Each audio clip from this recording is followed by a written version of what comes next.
दूसरा टॉपिक क्या है उसके बाद में मैग्नेटाइजिंग इक्विवेलेंट सॉल्यूशन है, दो टॉपिक खत्म करने चाहिए, ध्यान से बात सुन।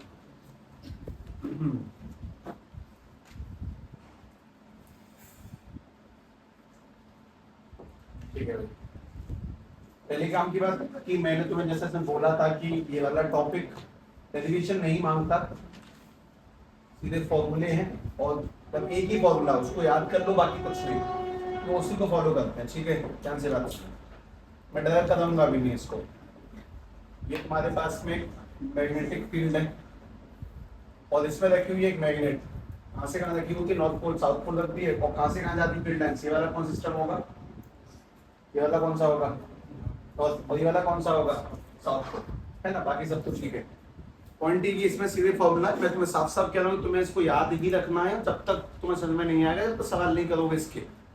तो directly cut to cut point ये कि मैं तुम्हें इसका फॉर्मूला लिखा के आगे बढ़ जाऊंगा। मुझे दरअसल जिस कहानी में सबसे दम डालनी है वो है bar magnet as an equivalent solenoid. ठीक है, उसको ध्यान से देखेंगे, लेकिन मोस्ट इंपोर्टेंट और कॉमन सा पॉइंट ध्यान सुनो। पहली बात, तुम में से कोई ये जानता है कि ऑसिलेशन किसे कहते हैं, ये बताओ।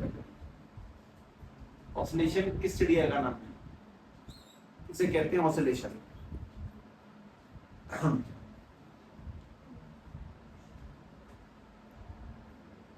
हाँ, कुछ ही बताइए। ऑसिलेशंस तो पढ़ा होगा तुमने, वेव्स में एसएचएम पढ़ा होगा चैप्टर कभी, सिंपल हार्मोनिक मोशन। ऑसिलेशन किसे कहते हैं? To and fro motion is called oscillation. किसी चीज का आगे पीछे मूव करना ऑसिलेशन कहलाता है। तो इसी बात को जब ध्यान से यहाँ समझो कि ऑसिलेशन तो नहीं, बस हार्मोनिक मोशन करती है ये। कुछ ऐसा मान लो, तुमसे ये पूछता हूँ कि हमारे पास एक मैग्नेट है, जब इसके अंदर रखी जाएगी क्या करेगी, रोटेट करेगी। सबसे ज्यादा फोर्स कौन से एंगल पे लगेगी, 90 पे। सबसे कम कहाँ लगेगी, 0 पे। स्टेबल इक्विलिब्रियम कौन से पद होगा, थीटा की वैल्यू जब 0 होगी, और अनस्टेबल कब होगा, थीटा की वैल्यू जब 180 होगी। पोटेंशियल एनर्जी वाला कंसेप्ट तो कल तक का खेल था, मतलब कि शायद ये वाला तो कल तक का खेल है। ठीक है, ध्यान से बात बस ये समझो कि मैं बस तुमसे कह रहा हूँ कि भाई इसके अंदर रखी हुई ये जो चीज है वो घूमती है, कितने टाइम में चक्कर लगा देगी एक पूरा, ऐसा कुछ सवाल है। मैं बस तुम्हें टाइम पीरियड का फॉर्मूला लिखवाऊंगा, कुछ नहीं करवाऊंगा इसके अंदर, टोटली बात नहीं। ठीक है, बस इतना ध्यान रखना है, कभी भी सवाल आ सकता है। तो ऑसिलेशन के लिए स्पेशली मैंने तुम्हें एक बात रटने को बोली डायरेक्टली, बिना किसी डेरिवेशन के, क्योंकि नीड भी नहीं है फॉर्मूला। इसके टाइम पीरियड का फॉर्मूला सुनो, इसके टाइम पीरियड फॉर्मूला होता है 2 pi under root I by M B. ठीक है, इसमें काम की चीज तुम सबको कहीं ना कहीं तक पता होंगी, वो ये कि इसमें बी क्या चीज है, तो तुम सबको कहीं ना कहीं अंदाजा होगा वो बी क्या चीज है, magnetic field intensity. Magnetic field intensity. और उसके साथ साथ अगली काम की बात ये भी है कि इसके अंदर एम क्या चीज है, M magnetic dipole movement, magnetic dipole movement. और काम की बात ये कि इसमें आई क्या चीज है, आई यानी कि मोमेंट ऑफ इनर्शिया, आई यानी मोमेंट ऑफ इनर्शिया। तो सबसे पहले तो ये सारी हल्की फुल्की बातों को ध्यान रखें कि कोई फॉर्मूला लिखवा दिया गया जानबूझ के उस समय के लिए, जब कभी एमसीक्यू आएगा मैं तो उस पॉइंट पे ना बताऊं, बोल दूं कि शायद कभी याद करा होगा। तो बस याददाश्त के तौर पे लिखें, अपने दिमाग में ये बात बिल्कुल मत डालना कि ऑसिलेशंस नाम के फॉर्मूले का क्या मतलब है, बस याददाश्त के लिख लें कि लिखा था। कोई नीडी टॉपिक नहीं है, कोई नाम की बात नहीं है, फॉर्मेलिटी से मुझे गुजरना चाहिए, टॉपिक को छोड़ने से बढ़िया कि एक बार कॉलम पूरा करके दिखा दूं। नीड नहीं पड़ेगी, जिस जगह पड़ेगी तब देख लेना, इससे परेशान मत होना बस। हाँ, कि मैंने तुम्हें कुछ जल्दबाजी में दिखाया था जानबूझ के, इतना ध्यान रखो प्लीज। इस बात का ज्ञान होना ज्यादा इंपॉर्टेंट है कि हमें कब कौन चीज को छोड़ना है, किसको अहमियत नहीं देनी है, फिलहाल अहमियत नहीं देनी है इसको। ठीक है, अपनी सारी चीजें सारी ऊर्जा लगाएंगे अगले टॉपिक पर। डेरिवेशन अपने आप में बहुत अच्छा फील होगा। और अगर तुम्हारे पास में फिलहाल चैप्टर 4 सामान रखा हो, कुछ लिखावट लिखावट पुरानी, तो और मजे आ जाएंगे।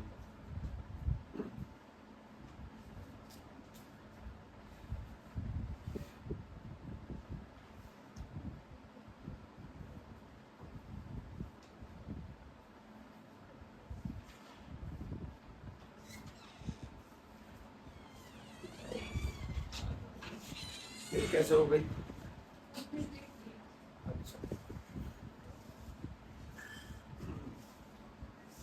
इसके इसके घूमने का कुछ टाइम पीरियड है, ऐसा कुछ ध्यान रखें ना, 2π√I/mv। लेकिन ऐसे सूखा सूखा मजा नहीं आता मुझे, इसीलिए मैं तुम्हें इसमें कुछ काम की बातें बताता हूँ पुराने जमाने से। एस माने क्या होता है? एस माने डिस्टेंस, बी माने वेलोसिटी, ए माने एक्सेलरेशन, एफ माने फोर्स, एम माने मास कहते हैं, पी माने momentum, E equals to mv।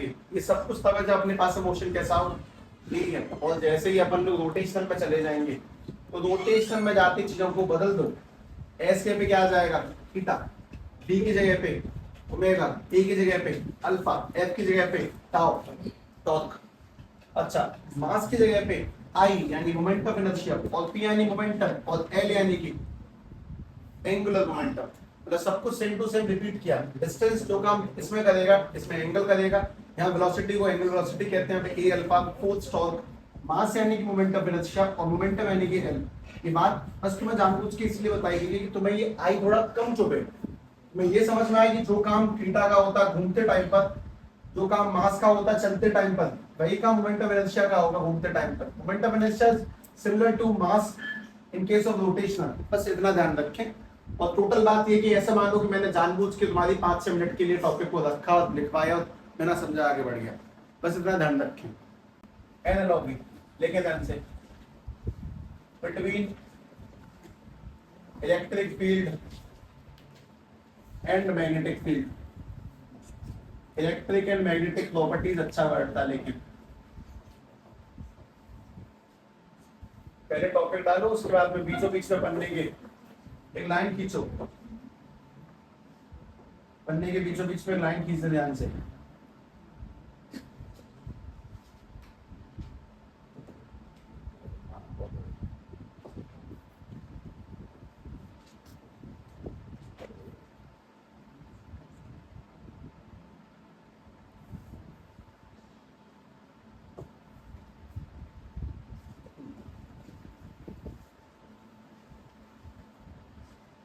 इस जगह पे डाल दे इलेक्ट्रिक फील्ड और बाहर क्यों डाल दे मैग्नेटिक फील्ड, है ना। थोड़ा बीच में खींचना ऐसे करके मैग्नेटिक फील्ड। और डब्बे के बाद अगर थोड़ी बहुत जगह तुमने कृपा से बचा दी हो तो उसमें भी लिख देना। यहाँ पे लिख देना डाइपोल, यहाँ पे लिखना एक्सियल, यहाँ लिखना है इक्वेटोरियल, एक्सियल इक्वेटोरियल। इस जगह पे और लिखना टॉर्क, उसके नीचे लिखना पोटेंशियल एनर्जी, टॉर्क और उसके नीचे पोटेंशियल एनर्जी, पोटेंशियल एनर्जी। ऐसे करके 5 पॉइंट लिखने सबसे पहले, और एक एक करके सारी बातों को सुनते चले जाए लगातार।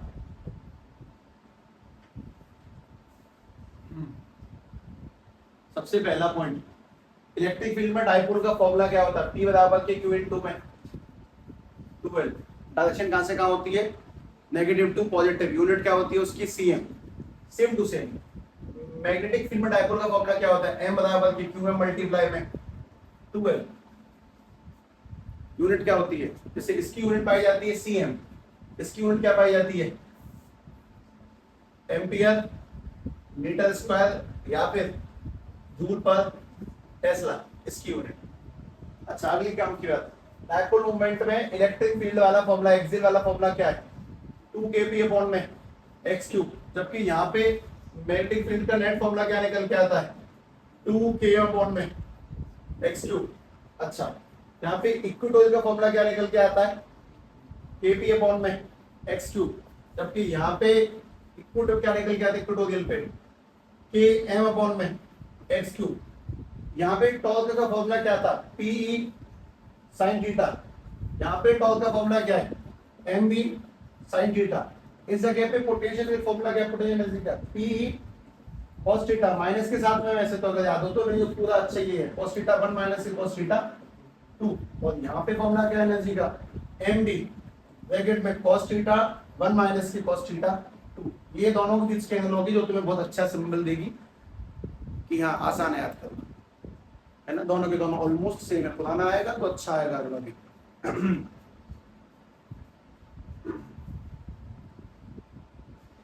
What we all need a brain of elephant.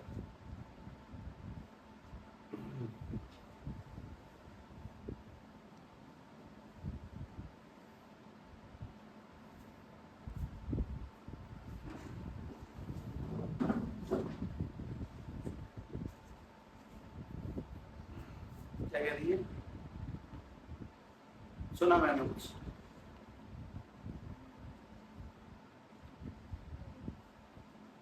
बता बता।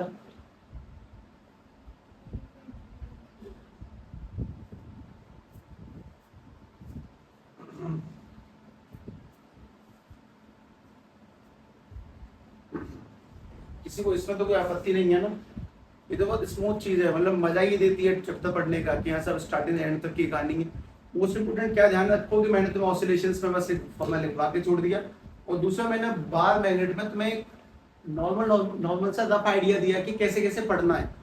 ठीक है, मैंने उसको 2 पन्ने सेव छोड़ रखे हैं, मुझे बहुत अच्छा टाइम मिलेगा पूरा परफॉर्मेंस करने के लिए उस खेल में, इसीलिए बस रफ आइडिया दिमाग में होना सबसे पहली बात। तो ये मैं चैप्टर के वेब के तीसरे हिस्से पे कुछ छोटे मोटे तिगड़ा में अपने निपटा के आगे बढ़ता हूँ। ये लिख लिया हो वैसे तो वैसे बना सकते हो अपने आप, तुम्हें लिखने की क्या नीड है, अगर तुम्हें ये याद है तो ये तो अपने आप बन जाएंगे। ठीक, ध्यान से बात सुनो। सबसे पहली काम की चीज लिखें, Gauss law in magnetic field. Gauss law in magnetic field important terms है ना, इसीलिए मेरा ज्यादातर समय बस तुमसे एक सवाल पूछने में जाया करेगा लगातार कि भैया गॉस लॉ क्या होता है, बताओगे?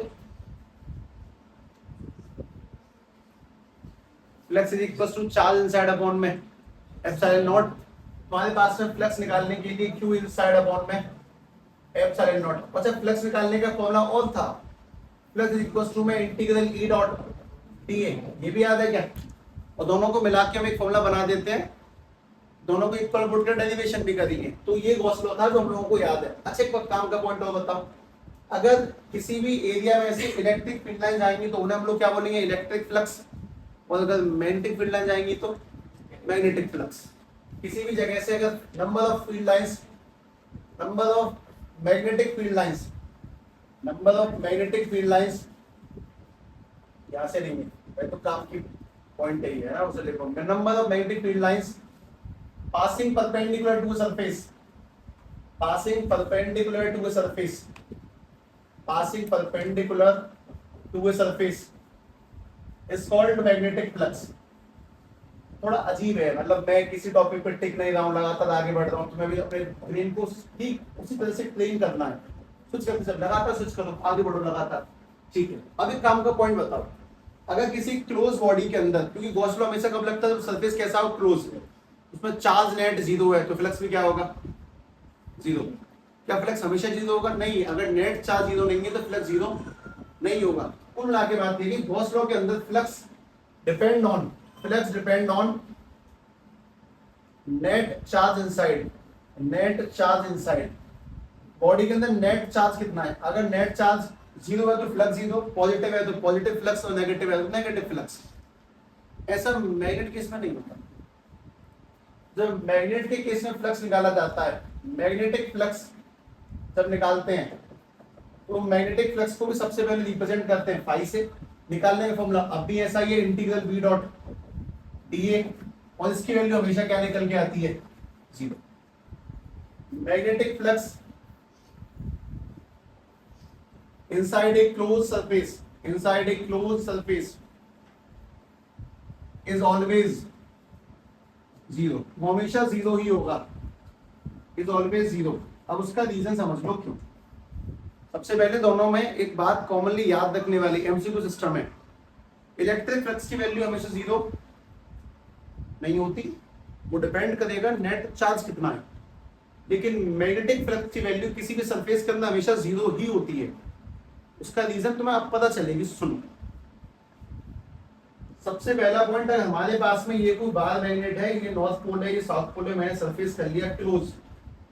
इसमें से जितनी फील्ड लाइंस निकलेंगी उतनी इसके अंदर आएंगी, तो अगर निकलने वाली पॉजिटिव है तो आने वाली नेगेटिव। हमेशा नंबर ऑफ फील्ड लाइंस निकलने वाली इक्वल होंगे किसके? आने वाली के जितना इफेक्ट बाहर निकला उतना इफेक्ट अंदर आ गया, तो नेट कितना बचा? 0। लेकिन क्या ये बात इलेक्ट्रिक फील्ड में काम कर सकती है? नहीं, क्योंकि इलेक्ट्रिक चार्जेस अकेले एग्जिस्ट कर सकते हैं। ओनली पॉजिटिव भी अगर मैंने किसी सरफेस के अंदर लगा दिया तो इसमें से बस फील्ड लाइंस निकलेंगी तो फ्लक्स होगा। मैंने अगर सिर्फ नेगेटिव लगा दिया तो फील्ड लाइंस अंदर ही आएंगी तो भी फ्लक्स होगा ही होगा। और मैंने अगर इसके अंदर एक प्लस का 2q और एक माइनस का 2q लगा दिया तो फ्लक्स कितना हो जाएगा इसका? 0। फ्लक्स 0 क्यों हुआ इस बार? क्योंकि नेट चार्ज 0, पॉजिटिव से इतनी रेखाएं बाहर जाती है, नेगेटिव से उतनी रेखाएं अंदर आ रही होंगी। लेकिन चार्ज के टाइम पे ऐसा हम कर सकते हैं कि ओनली पॉजिटिव ले लें, ऐसा भी कर सकते हैं कि नेगेटिव ले लें, लेकिन ऐसा हम लोग किसके टाइम पे नहीं कर सकते? मैग्नेट के टाइम पर। तो मैग्नेट में कहानी फिक्स है कि जितनी फील्ड लाइंस निकला करेंगी उतनी फील्ड लाइंस आया करेंगी, तो इस वजह से मैग्नेटिक फ्लक्स की वैल्यू ऑलवेज 0 रहती है। वहां पे नेट जो फोर्स है, नेट जो फ्लक्स है हमेशा कट जाएगा और flux always consider to be 0 magnet के टाइम पर। तो एक छोटा सा पॉइंट तो ये ध्यान रखना है, तो थोड़ा ऐसा लगेगा कि शायद कभी इस्तेमाल कभी नहीं होना, तो बस ध्यान रखना कि गॉस लॉ में अगर मैग्नेटिक फ्लक्स की बात करी जाएगी आंसर 0 बिना किसी बात के, सोचना ही मत। अगला पॉइंट, इस पर तीसरे में बहुत सारे पॉइंट लगातार। हाँ भाई, अगला पॉइंट है जियोग्राफिक मेरिडियन। पहले जियोग्राफी की लिख लो। जियोग्राफिक एक्सिस लिखो पहले, फिर लिखो मैग्नेटिक एक्सिस। मैग्नेटिक एक्सिस, उसके बाद में लिखें जियोग्राफिक इक्वेटर। जियोग्राफिक इक्वेटर, उसके बाद में लिखें मैग्नेटिक इक्वेटर। मैग्नेटिक इक्वेटर, फिर लिखें जियोग्राफिक मेरिडियन। जियोग्राफिक मेरिडियन, और उसके बाद में लिखें मैग्नेटिक मेरिडियन। ठीक है, सारी बातें लिखें मैग्नेटिक मेरिडियन। इन सभी को पहले ध्यान से समझ लो। 6 वर्ड इकट्ठे लगा दिए क्या? 6 करा दूं? हाँ, 6 के जगह कुछ नहीं।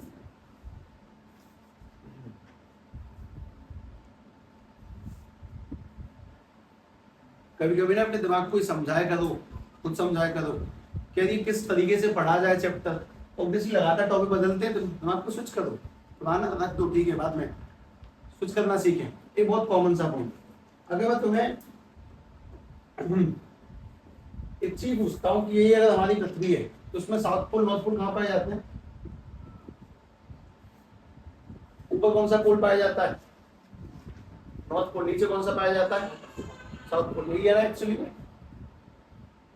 तो थोड़ी सी टेढ़ी भी है, कितने एंगल पे? थोड़ी सी टेढ़ी है, वो अपने एक्सिस पे घूमती है हल्का सा, 23.5 डिग्री के एंगल पे टेढ़ी है। अच्छा कोई नहीं, ये भी छोड़ो, तुम्हें नहीं पता। एक बात और सुन, हमारे सन से लगातार वो आती हैं radiations, solar wave, solar heats आती हैं, सन फ्लेम भेजता है, फेंकता है, उन तक नहीं पहुंचती।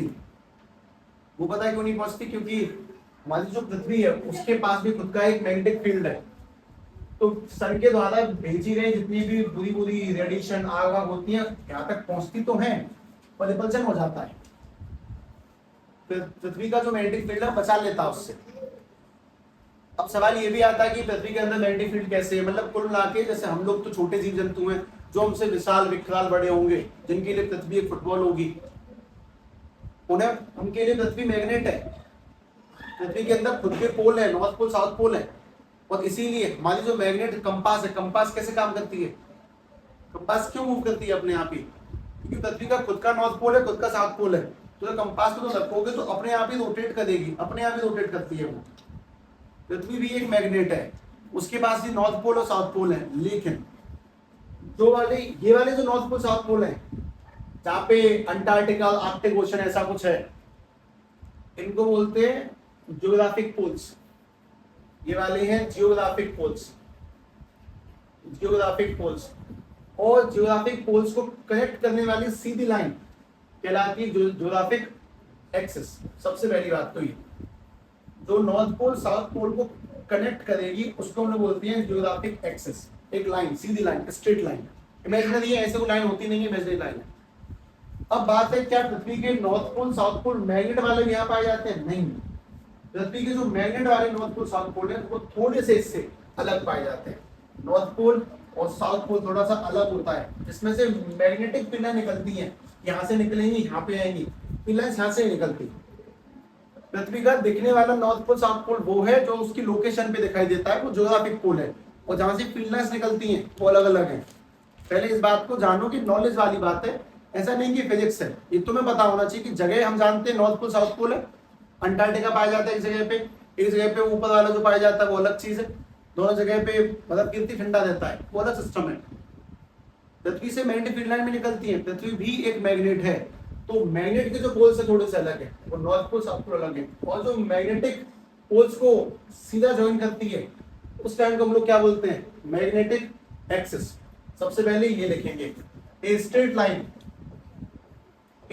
Line joining magnetic north pole, magnetic north and south pole, magnetic north and south pole is called magnetic axis। कोई बहुत बड़ी बड़ी चीजें नहीं है, दिमाग को ऐसे मत लेके आओ जैसे तुम 12th में बैठे हो, बिल्कुल नॉर्मल चल रहे हैं 8वीं क्लास के बालक की तरह। अच्छा दोबारा से, इसमें भी same to same, a straight line connecting geographic north and south pole is called geographic axis। सबसे पहली छोटी सी बात, is called geographic axis। ठीक है, पृथ्वी भी एक मैग्नेट है, लेकिन उसके जो असली मैग्नेट वाले पोल्स हैं वो ज्योग्राफिक पोल से अलग है, थोड़ा सा अलग, उनके बीच में थोड़ा सा अंतर है, ध्यान रखना। और पृथ्वी की मैग्नेटिक फील्ड हमारे लिए बहुत इंपोर्टेंट है, बहुत अच्छी है। अगर नहीं होगी तो पृथ्वी ही नहीं होती, कभी हम पढ़ भी नहीं पाते, कभी कितना अच्छा रहता है। खैर दूसरी बात सुनिए, geographic north pole south pole को वैसे तुम लोग जानते हो, इक्वेटर किसे कहते हैं? इक्वेटर किसे बोला जाता है? जो इक्वल पार्ट में डिवाइड करे। तो ज्योग्राफिक नॉर्थ पोल के बीच में एक ऐसा बड़ा सा सर्कल जो इस स्फीयर को दो पार्ट में डिवाइड करता है, एक ऐसा स्फीयर जो इसको दो पार्ट में डिवाइड करेगा। ये वाला जो गोला है वो किसके परपेंडिकुलर है? ज्योग्राफिक एक्सिस के परपेंडिकुलर। तो इसीलिए हम लोग बोलते हैं इसको ज्योग्राफिक इक्वेटर। मैं लिख देता हूं, ए लार्ज सर्कल, इससे शुद्ध हिंदी में नहीं मिलेगी, ये इंग्लिश वाली हिंदी है, दुनिया जानती है लार्ज माने क्या होता है। एक बड़ा सा सर्कल, एक large circle which is perpendicular to geographic axis and divide the Prithvi in two equal halves is called geographic equator। एक ऐसा गोला जो ज्योग्राफिक एक्सिस के परपेंडिकुलर है और पृथ्वी को दो बराबर हिस्सों में काट देता है, उसको ज्योग्राफिक इक्वेटर कहते हैं। मैग्नेटिक इक्वेटर किसे कहते हैं? जो मैग्नेटिक एक्सिस के परपेंडिकुलर जाता हो, जो मैग्नेटिक एक्सिस के परपेंडिकुलर है उसको मैग्नेटिक इक्वेटर बोलते हैं। जो इस वाली के परपेंडिकुलर है उसको मैग्नेटिक इक्वेटर बोलते हैं। ठीक है, ऐसे करके ये मैग्नेट को, ये पृथ्वी को दो हिस्सों में डिवाइड नहीं करता, ये मैग्नेटिक एक्सिस के परपेंडिकुलर है। एक बड़ा सा दोबारा से गोला जो मैग्नेटिक एक्सिस के परपेंडिकुलर है उसको हम लोग मैग्नेटिक इक्वेटर कहते हैं।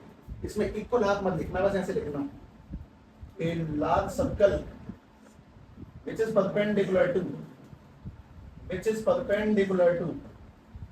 magnetic axis is called magnetic equator,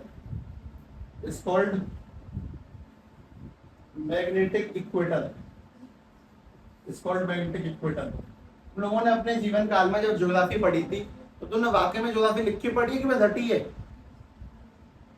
geography है? क्या अरुणाचल प्रदेश में सूरज 2 घंटे लेट है, पहले क्यों उगता है, ऐसा है?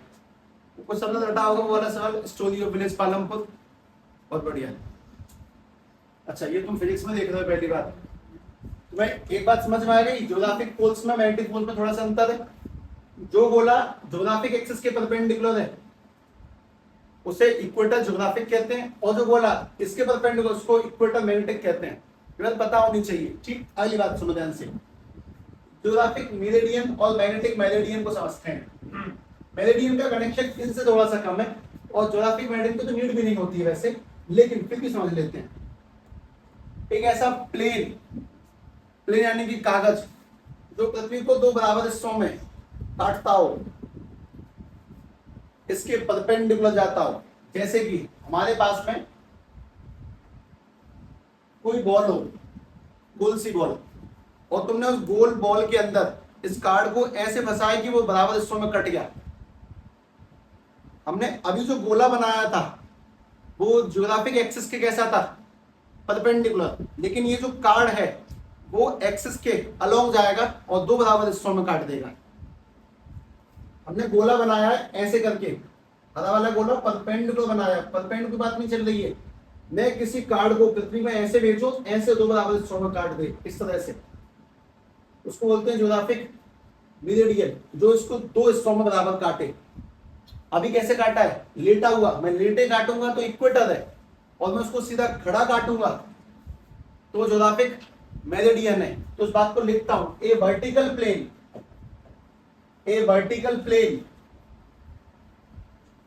along the geographic axis is called the geographic meridian, is called geomeridian। और इसका जवाब क्या होगा, मैग्नेटिक मेरिडियन। एक ऐसा प्लेन जो मैग्नेट के परपेंडिकुलर जाए, यहां से बराबर काटे, उसको बोलते हैं मैग्नेटिक मेरिडियन। हालांकि पृथ्वी में नहीं है, ये हर मैग्नेट होता है। A vertical plane along magnetic axis is called magnetic meridian, is called magnetic meridian। और इस खेल को थोड़ा सा अच्छा समझ लें। जैसे हमारे पास में अगर कोई बार मैग्नेट आ जाए, जैसे ये कोई बार मैग्नेट है, इसमें ये नॉर्थ पोल है, ये साउथ पोल है, इसकी एक्सिस ये रही नॉर्थ से साउथ, तो अगर मैं इसको परपेंडिकुलर काटता हूं तो वो इक्वेटर है, और मैं इसके अलोंग काटता हूं तो वो मेरिडियन है। एक्सिस के परपेंडिकुलर काटेंगे, एक्सिस के परपेंडिकुलर काटेंगे तो वो कौन है, इक्वेटर। और एक्सिस में से आर पार कर लेंगे, एक वर्टिकल प्लेन, एक सीधा खड़ा प्लेन जो इसको दो बराबर टुकड़ों में ऐसे तोड़ दे, वो मेरिडियन है। तो पहला पॉइंट तो ये कि एक्सिस दो बार आया, एक ज्योग्राफिक मैग्नेटिक, इक्वेटर दो बार आया ज्योग्राफिक मैग्नेटिक, मेरिडियन दो बार आया ज्योग्राफिक मैग्नेटिक। अगर एक्सिस के अलोंग जाएगा, एक्सिस के अलोंग, तो वो मेरिडियन है, और अगर एक्सिस के परपेंडिकुलर जाएगा तो वो कौन सा है, इक्वेटर है। तो पहले नॉलेज वाले वर्ड्स हैं, इनको ध्यान रखें, ये तुम्हारे आगे की चीजों को पढ़ने में मदद करेंगे। वो बस इसीलिए सेट करे जा रहे हैं, इंपॉर्टेंट है, तुम लोगों को नॉलेज भी नहीं है इन चीजों की, मतलब पहले से होनी चाहिए।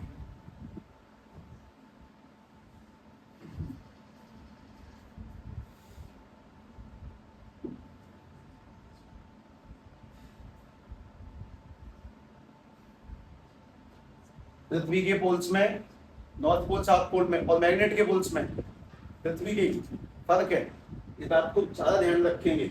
एक सीधी लाइन एक्सिस, सीधी लाइन एक्सिस, परपेंडिकुलर इक्वेटर, और जो प्लेन के साथ सीधा निकल जा काट के बीच में से vertical plane, that is meridian. और इसी के ब्याह पे तुम्हारे टाइम सेट किए गए हैं, वो AM PM, एंटी मेरिडियन और प्राइम मेरिडियन। लोगों को पता नहीं है, थोड़ा सा और नॉलेजेबल हिस्सा ही है, जो बहुत पढ़ाई होती है इसमें। जैसे कि बहुत काम की पढ़ाई है कि शायद हम लोगों ने कभी पढ़ा था longitude, latitude, equator, topic of cancer, topic of Capricorn, बहुत नॉलेज भरी हुई है। ह्यूमन रीजन, सबसे ज्यादा गर्म हिस्सा कौन सा है, इक्वेटर। उससे ऊपर तापमान कम क्यों है, ज्यादा क्यों है, कहाँ की हवा कहाँ जाती है, कहाँ की बारिश कहाँ जाती है, वो इसी पे है, सब तो इसी पे डिसाइडेड है। ठीक है, वो मतलब स्टडी है, तुम लोगों ने कभी नहीं है, देखा होगा सबने डायग्राम करना नहीं कभी ना कभी तो शायद, है ना, पर बहुत काम की चीज थी वो। नॉलेज की कोई सीमा नहीं है, कुछ भी कभी भी कहीं भी एंट्री हो सकता है, लेकिन तुम सभी को ये वाले पॉइंट याद होने चाहिए, पहली बात।